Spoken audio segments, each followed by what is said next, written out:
kita berdoa, kasih karunia dan damai sejahtera dari Allah Bapa dan dari Tuhan Yesus Kristus menyertai kamu sekalian. Amin. Bapak, Ibu, saudara-saudara sekalian di dalam nama Tuhan Yesus Kristus. Sebelum kita melakukan aktivitas kita hari ini, marilah kita mendengarkan firman Tuhan sebagai penguatan bagi kita yang tertulis dalam kitab Roma 3 ayat 20. Sebab tidak seorang pun yang dapat dibenarkan di hadapan Allah oleh karena melakukan hukum Taurat. Karena justru oleh hukum Taurat orang mengenal dosa. Aidang dapota kategora jolma nanggosada di adopan ni debata anggo sian nama mulau patiki. Ai di horhon pati kido pana daun di dosa. Ido sahana. Bapak, Ibu, saudara-saudara sekalian di dalam nama Tuhan Yesus Kristus. Satu orang pun manusia di dunia ini tidak ada lagi yang benar. Kenapa? Karena manusia itu sudah menerima warisan dosa. Dan kita sudah menerima bahwa dosa itu sudah merajalela dalam kehidupan manusia. Sehingga manusia itu secara tidak langsung sudah menerima tabiat kedagingan, tabiat dosa. Jadi kita mendengarkan satu orang makan sempidak, semua kena getah. Satu orang melakukan dosa, ikut semua manusia, yaitu lewat Adam yang pertama. Di Adam yang pertama itu melakukan dosa, maka kita adalah anak-anaknya. Jadi ikut kena getah daripada dosa itu.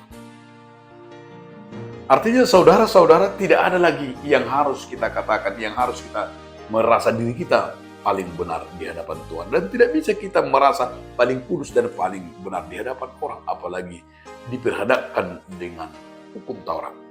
Diperhadapkan dengan hukum Taurat bahwa sering orang merasa dirinya benar karena sudah melakukan Taurat, karena sudah melakukan hukum yang tertulis dalam firman itu. Padahal dikatakan apa tujuannya? Apa fungsi daripada hukum Taurat itu? Fungsi hukum Taurat itu bukan untuk membenarkan kita, tapi justru karena hukum Taurat itu kita tahu melakukan dosa.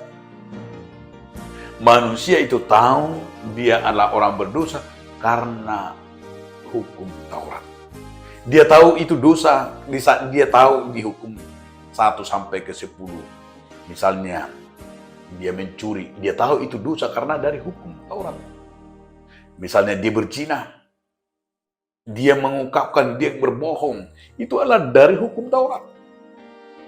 Tetapi bahwa hukum Taurat, ketika kita lakukan juga hukum Taurat, bukan lagi kita bisa dibenarkan. Tapi bukan tidak berarti hukum Taurat itu untuk apa bagi kita. Tetapi hukum Taurat itu adalah hanya sebagai rambu-rambu benteng atau yang sering kita katakan Allah sebagai penuntun. Tetapi bukan untuk menyelamatkan kita, bukan. Tetapi justru di sini dikatakan oleh Paulus bahwa manusia itu hanya dibenarkan oleh Allah, oleh kasih karunia. Yaitu lewat Adam yang kedua, namanya Yesus Kristus. Oleh Yesus Kristuslah kita dibenarkan. Oleh Yesus Kristuslah kita menerima anugerah dan kita menerima kasih karunia Tuhan. Jadi tidak karena hukum Taurat. Jadi jangan katakan saudara karena sudah melakukan hukum Taurat. Tetapi karena Allah telah mengaruniakan karena kasih karunia itu, sehingga kita dibenarkan di hadapannya, sehingga kita menerima kasih karunia itu, keselamatan dari Bapa lewat anaknya Yesus Kristus, yaitu penyelamat kita. Oleh karena Adam yang kedua inilah kita menerima keselamatan. Sehingga firman hari ini, saudara-saudaraku, bagaimana kita berpegang hanya kepada Tuhan Yesus Kristus.